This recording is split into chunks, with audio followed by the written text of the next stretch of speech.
తెలుగు ప్రజలందరికీ ఉగాది శుభాకాంక్షలు తెలిపిన టీడీపీ పల్నాడు జిల్లా ప్రధాన కార్యదర్శి రాఖీ కమ్యూనికేషన్స్ చైర్మన్ నల్లపాటి రాము. అందరికీ నమస్కారం. తెలుగు ప్రజలందరికీ కూడా శ్రీ పరాభవనామ సంవత్సర తెలుగు నూతన సంవత్సర శుభాకాంక్షలు తెలియజేస్తా ఉన్నాను. ఈ ఉగాది సందర్భంగా తెలుగు ప్రజలందరికీ మంచి జరగాలని, ప్రజలంతా కూడా సుఖ సంతోషాలతో ఉండాలని, అలాగనే అమరావతి పనులు నిర్విఘ్నంగా ఎటువంటి ఆటంకాలు లేకుండా గౌరవ ముఖ్యమంత్రి శ్రీ నారా చంద్రబాబు నాయుడు గారి ఆలోచనల మేరకు అభివృద్ధి కార్యక్రమాలన్నీ కూడా ఎటువంటి విఘ్నాలు లేకుండా జరగాలని, అలాగనే ఐటీ శాఖ మార్చులు, విద్యాశాఖ మార్చులు శ్రీ నారా లోకేష్ గారి ఆలోచనల మేరకు విద్యా వ్యవస్థలో సమూలమైనటువంటి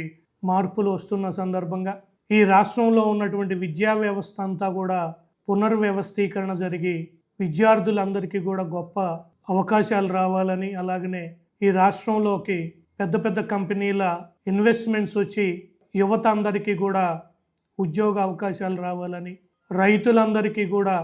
రాబోయే సంవత్సరంలో మంచిగా పంటలు పండి మంచి దిగుబడులు రావాలని, అలాగనే వాటికి మంచి రేట్లు కూడా ఉండాలని చెప్పేసి కోరుకుంటూ తెలుగు ప్రజలందరికీ కూడా శ్రీ పరాభవనామ సంవత్సర ఉగాది శుభాకాంక్షలు తెలియజేస్తా ఉన్నాను.